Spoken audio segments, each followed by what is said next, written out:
லோகேஷ் கனகராஜ் இயக்கத்தில் ரஜினி நடித்திருக்கிற கூலி திரைப்படம் இந்த படத்தோட படப்பிடிப்பு நிறைவடைந்திருக்கு. இதன் மூலயமாக மற்ற பணிகளும் தற்போது மும்முரமாக நடந்துட்டு வருது.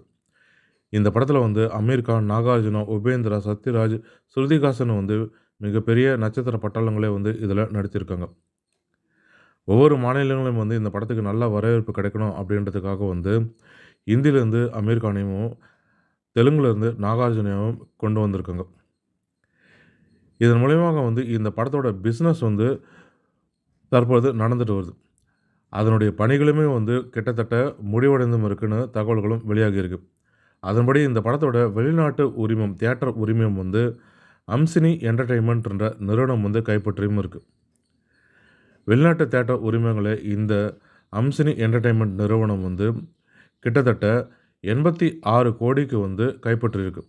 அது மட்டும் இல்லாமல் இந்த நிறுவனத்திடமிருந்து கூலி படத்தோட அமெரிக்க தியேட்டர் உரிமையை பிரத்யங்காரா சினிமாஸ் நிறுவனம் 30 கோடி அளவுக்கு கைப்பற்றியிருப்பதாக தகவல்களும் வெளிவந்திருக்கு. இதன் மூலமாக இதுவரை வெளியான தமிழ் படங்கள்லேயே இந்த படம் தான் அதிக விலைக்கு வியாபாரமான தமிழ் படம்ன்றது குறிப்பிடத்தக்கது.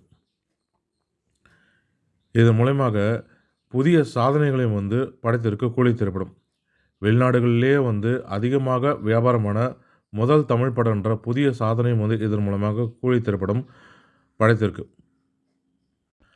படம் வெளிவருவதற்கு முன்னரே பார்த்திங்கன்னா புதிய சாதனைகளை இந்த திரைப்படம் படைத்துட்டும் வருது.